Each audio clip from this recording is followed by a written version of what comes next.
하나님 말씀 마태복음 7장 1절에서 12절까지 봅니다. 비판을 받지 아니하려거든 비판하지 말라. 너희가 비판하는 그 비판으로 너희가 비판을 받을 것이요 너희가 헤아리는 그 헤아림으로 너희가 헤아림을 받을 것이니라.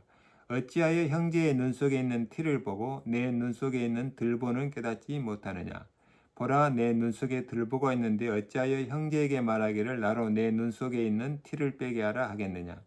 왜 시가는 자여, 먼저 내 눈 속에서 들보를 빼어라. 그 후에야 밝히 보고 형제의 눈 속에서 티를 빼리라.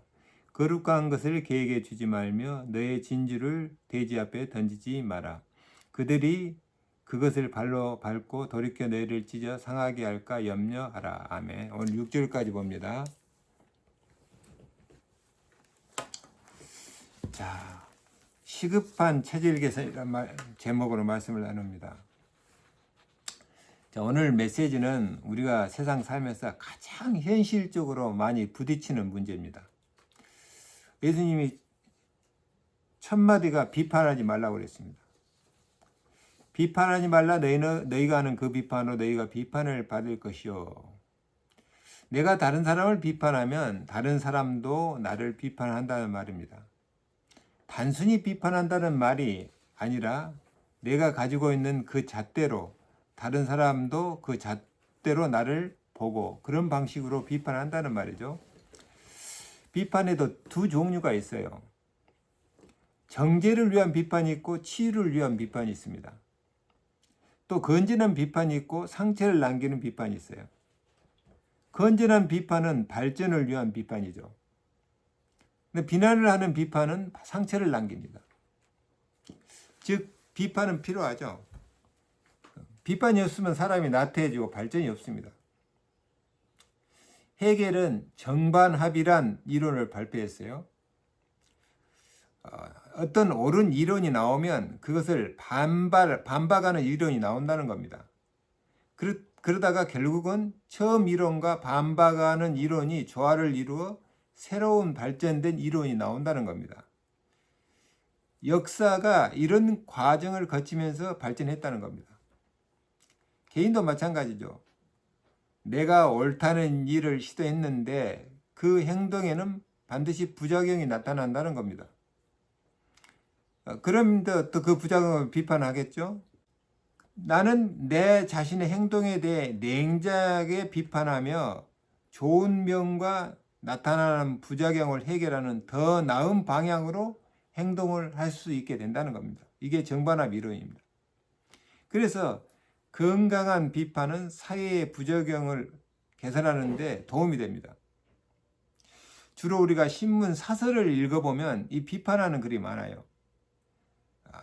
사회에 나타나는 현상이나 정부의 정책들에 대해 비판하는 글을 자주 읽게 됩니다. 비판만 하는 것이 아니라 때로는 우리가 더 좋은 사회로 나아가기 위한 바람직한 방향도 제시하기도 하죠. 이런 역할을 하는 것이 언론입니다. 가정에서도 이런 역할을 하는 사람이 있으면 가정이란 작은 사회가 올바른 방향으로 건강한 방향으로 나아가게 되죠. 그러나 가족 중에 누군가가 비난한다면 그 비난은 상처를 남기고 또 상처는 다른 상처를 만듭니다. 그러니까 우리가 발전을 위한 비판을 하되 또 치유하기 위한 건강한 비판을 하되 비난을 하면 안 된다는 겁니다. 비난은 상처의 주범입니다. 가족 중에 비난하는 사람이 있으면 가정이 화목이 깨져요. 사회도 비판만 하는 사람이 많으면 그 사회는 평화가 깨집니다. 그래서 우리는 성경 말씀에 주목해야 됩니다. 예수 믿는 우리는 복받은 사람이 맞습니다.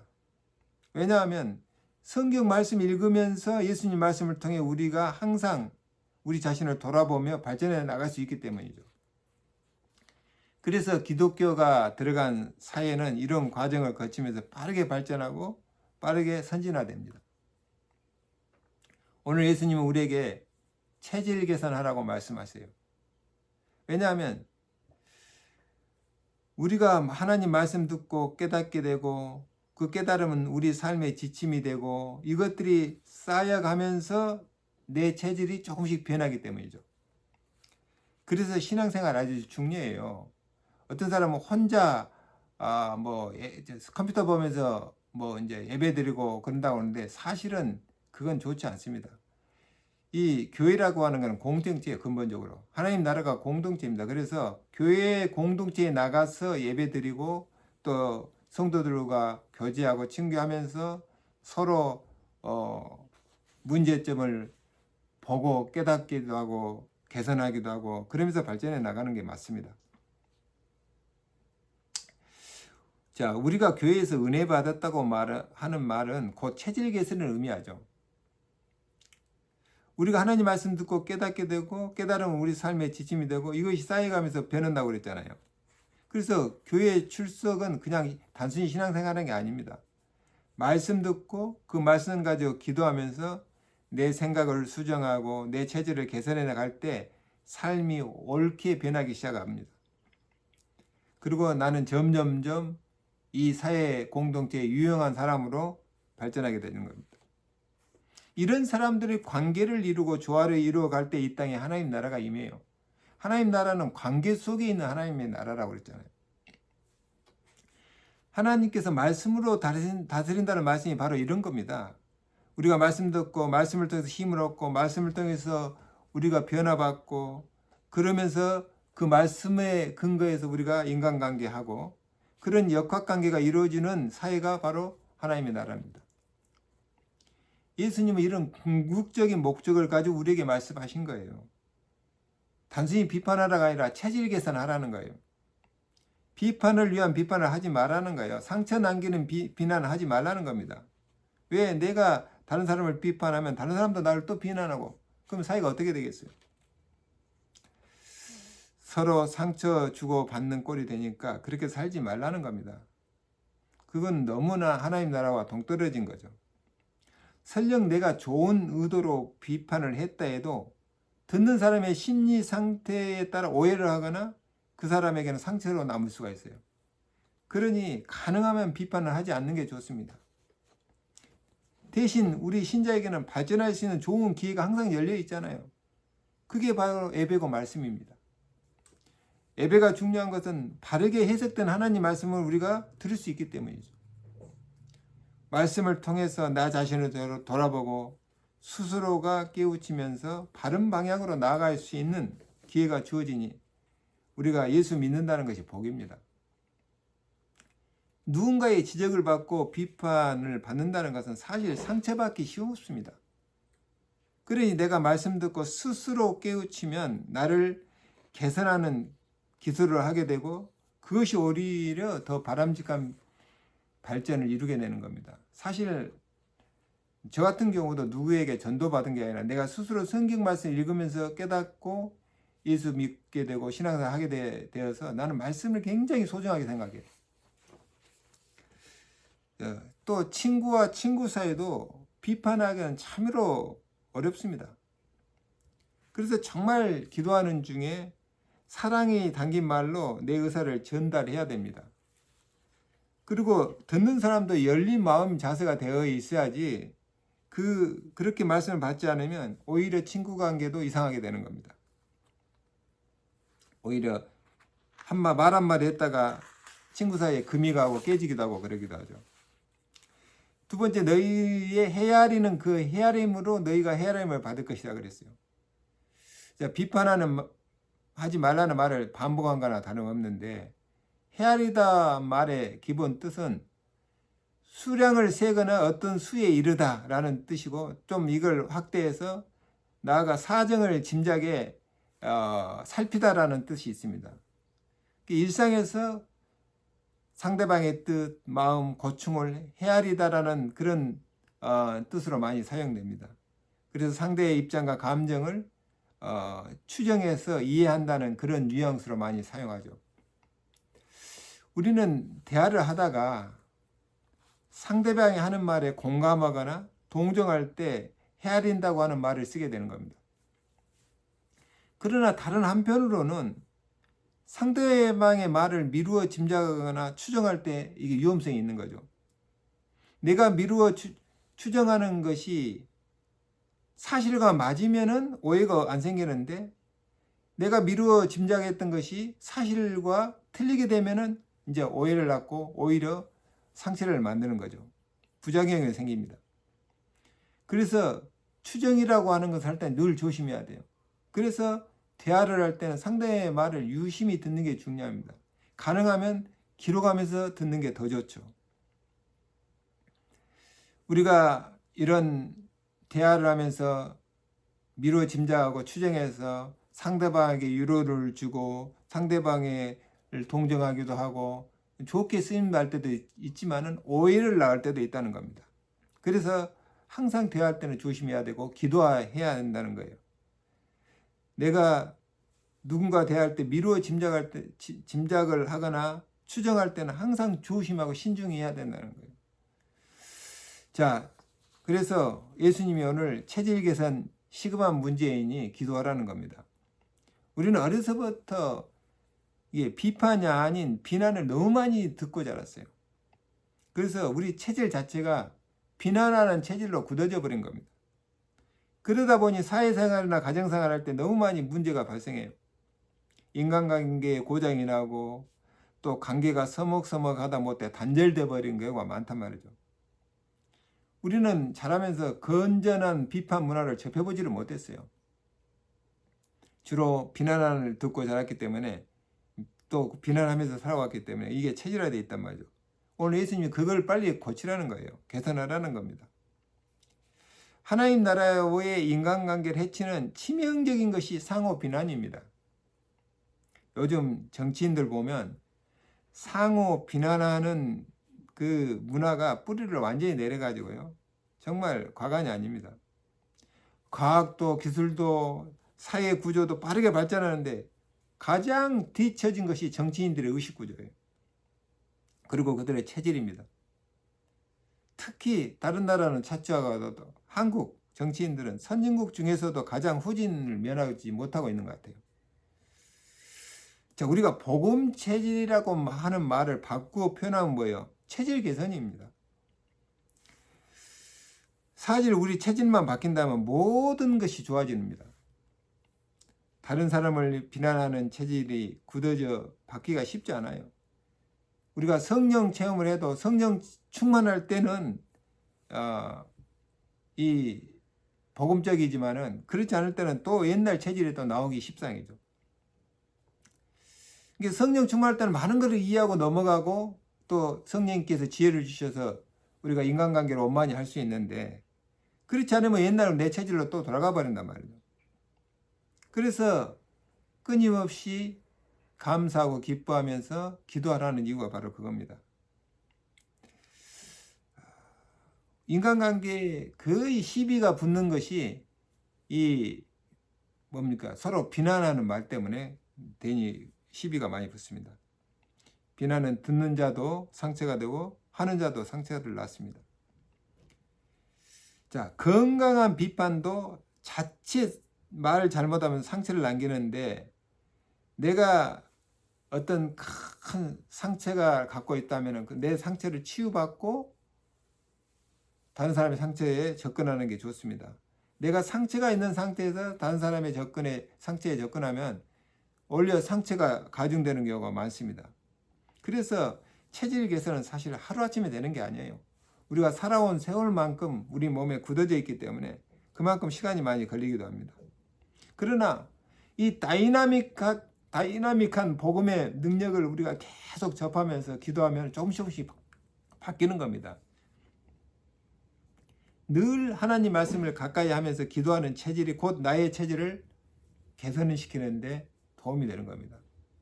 사실은 축복은 하늘에서 떨어진 게 아니고 내에게서부터 복이 나오는 겁니다. 내가 바뀌면은 그게 복이 되는 거죠. 그래서 능력 있는 하나님 말씀을 체험하고 말씀 따라 사는 훈련이 그래서 필요하고 그래서 성경이 있고 말씀 붙잡고 기도하라는 이유가 바로 그겁니다. 그러니까 우리 삶에서 하나님 말씀이 능력으로 나타나지 않으면 사실은 말씀의 의미가 별로 없는 거죠. 그러나 우리 신자들은 늘 하나님 바빠서 성경을 못 읽는다고 해도 최소한 주일 말씀만 듣고 기도해도 많은 변화를 체험할 수 있습니다. 오늘 두 번째 우리 주님께서 내 눈에 들보부터 제거하라 그랬잖아요. 내 눈에 들보가 있는데 형제의 눈 속에 티를 본다는 겁니다. 한국 속담에 똥 묻은 개가 겨 묻은 게 나무란다는 말이 있어요.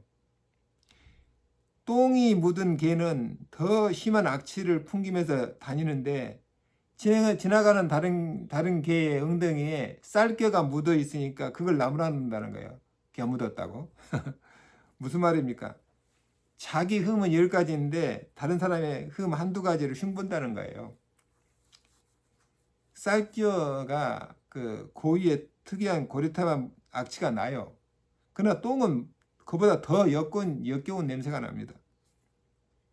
자기 몸에 묻은 똥은 똥 냄새는 못 보고 지나가는 게 몸에 묻은 개를 보고 나무란다는 우스꽝스러운 얘기죠.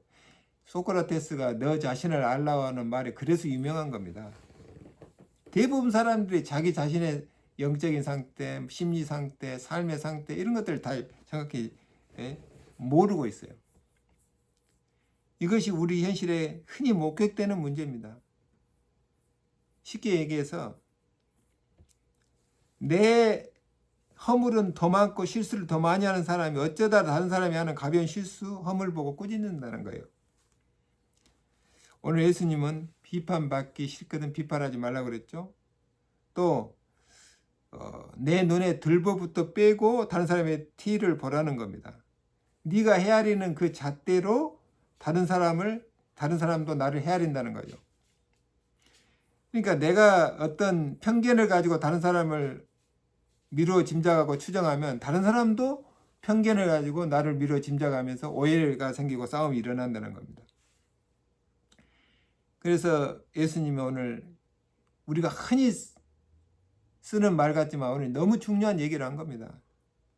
비판받기 싫거든 너도 비판하지 마라. 다른 사람을 내 잣대로 헤아리지 마라. 네 눈에 있는 들보부터 빼고 다른 사람의 티를 봐라. 평범하고 당연한 얘기 같지만 우리에게 너무나 필요한 처방전과 같은 말씀입니다. 비판이나 비난을 위한 헤아림은 정말 자제해야 됩니다. 그래야 관계가 복원돼요. 관계의 단절은 대부분 상처 때문에 발생해요. 누군가로부터 상처받으면 다시는 그 사람을 만나지 않으려고 할 겁니다. 만나도 깊은 대화를 나누는 관계로 발전하지 못합니다. 적당히 그냥 인사하고 지나가는 정도겠죠. 부부관계도 친구관계도 공동체 직장사회 생활 관계도 모든 게 이 관계가 중요합니다. 근데 그 관계는 어떻게 개선되냐? 나로부터 개선되는 겁니다. 내 눈 속에 있는 들보부터 제거해라. 예수님께서 말씀하신 본질이 뭐냐면 과거 이스라엘 유대 사회에 굳어진 율법입니다. 율법의 잣대로 보지 말라는 거예요. 그게 들보입니다. 하나님께서는 좋은 뜻으로 우리에게 율법을 주셨는데 이제는 사람을 정죄하고 비판하는 도구로 사용되니 이 율법이 변질돼 버린 겁니다. 율법으로 만들어진 우리의 시각을 보고 지금 들보라고 표현하고 있는 겁니다. 참고로 이 들보는 뭐예요? 집 지을 때 세우는 큰 나무 기둥을 들보라고 하잖아요. 어떻게 들보가 우리 눈 속에 들어가겠습니까? 비유적으로 표현한 거죠. 우리 안에 있는 이런 큰 잘못된 어떤 편견, 고정관념 그런 것들이 있는데 그것으로 다른 사람을 보고 판단하고 정죄하고 이 사회를 보면 안 된다는 거예요.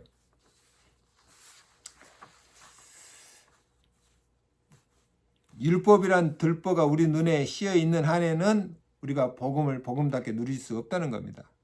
그리고 율법의 시각으로는 우리가 건전한 사회 비판이나 또 판단을 할 수도 없고 그러므로 말미암아 이 땅에 우리가 바라는 하나님 나라가 이루어질 수도 없다는 겁니다. 그러니까 내 눈에 있는 들보를 제거해야 형제의 눈에 있는 티를 뺄 게 아니냐. 당연한 말이죠.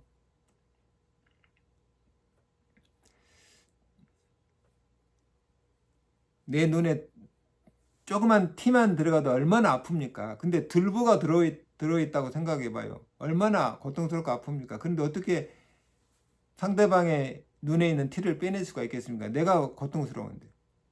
우리가 너무 율법 체질로 편견에 쌓여 있으면 내 자신이 먼저 힘들어요. 내 삶이 고통스러워요. 그래서 우리가 성경 말씀을 깨닫고 복음을 깨닫는다는 말은 보통 축복이 아닙니다. 우리 모든 마음이 열리게 되고 우리의 시각이 율법적인 그런 편견에서 벗어난다는 뜻이에요. 예수님께서 수고하고 무거운 짐진 자들아 다 내게로 오라 했을 때 그 수고하고 무거운 짐이 뭐냐면 율법의 짐입니다. 율법은 다 지키기도 힘들고 그 율법으로 사람을 보고 사물을 보고 판단하고 살려니 얼마나 힘듭니까? 그 자체가 고통이죠. 자, 오늘 내 눈에 들법부터 빼라고 그랬습니다. 쉽게 얘기해서 너의 편견, 고정관념 치유받아라는 겁니다. 그걸 바꾸지 않는 한에는 우리 안에 하나님 나라가 이루어지지도 않고 누릴 수도 없다는 겁니다. 율법에서 온 것이든 삶의 체험에서 만들어진 것이든 어쨌든 나의 편견이 항상 언제나 옳은 건 아니라는 겁니다. 그러니까 우리의 말씀의 기준에, 복음의 기준에, 하나님 말씀의 기준에 해서 보는 시각이 열려야 되는 거예요. 그게 복음적인 눈이죠. 내 편견으로 다른 사람을 헤아린다는 것이 얼마나 위험하냐 그 말이에요. 만일 내가 큰 상처가 있다고 했을 때 그 상처의 눈으로 다른 사람을 보면 어떻게 되겠어요? 모두가 상처투성이로 보이는 거죠. 그러니까 내게 있는 상처를 치유받고 해결받고 그 답을 가지고 다른 사람의 상처를 접근해야지 다른 사람에게도 답을 줄 수 있고 도움이 된다는 겁니다. 내게 있는 허물은 더 큰데 형제의 작은 허물 보고 비판하지 말라는 겁니다. 내 허물을 먼저 제거한 후에 다른 사람의 형제의 허물을 고쳐주라는 거죠. 그러니까 예수님의 말씀이 간단한 것 같지만 우리 삶을 바꾸는 지침서가 되고 교훈이 되고 능력이 되는 겁니다. 오늘 세 번째, 거룩한 것을 계획해 주지 말라고 그랬잖아요. 자, 거룩이라는 건 뭐고 걔는 또 뭔 말입니까? 비유적인 표현입니다. 우리가 흔히 일상에서 동물에 빗대서 많이 말을 하게 되죠. 그러려면 그 동물의 특징을 알아야 되죠. 그래야 상대방이 말하는 의도를 정확히 알 수 있습니다. 자, 우리가 흔히 일상생활에 얘기할 때 아우 저 곰 같은 놈 그러잖아요. 그건 무슨 뜻입니까? 상대적으로 곰이 상당히 미련합니다. 그런 게 미련하니까 좀 사람이 미련하다는 것을 곰 같은 놈이라고 빗대서 표현하는 거죠. 우리는 또 얘기하면서 다른 사람 욕할 때 저 개 같은 놈 얘기하잖아요. 개는 윤리의식이 없어요. 그러니까 어떤 사람이 개념 없고 윤리의식이 없는 사람을 두고 말할 때 이런 표현을 쓰는 겁니다. 어떤 사람은 저 여우 같은 놈 그러잖아요. 여우처럼 간사하다는 거예요. 좋은 뜻으로 얘기하면 지혜로울 수도 있지만 간사하다는 거죠.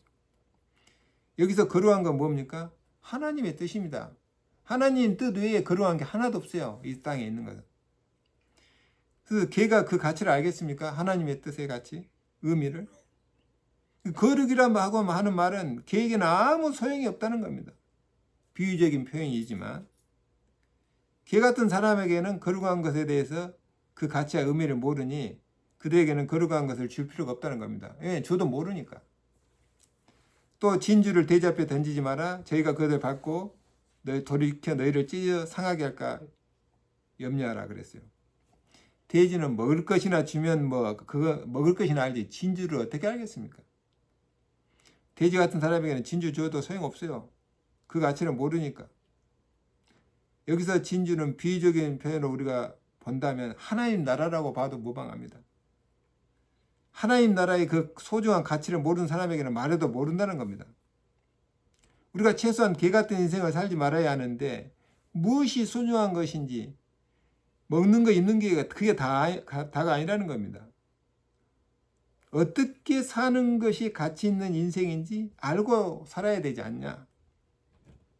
돼지처럼 맨날 먹을 것이나 밝히는 사람에게는 이 진주같이 귀한 하나님 나라를 주지 말라는 거예요. 왜? 저도 모르니까.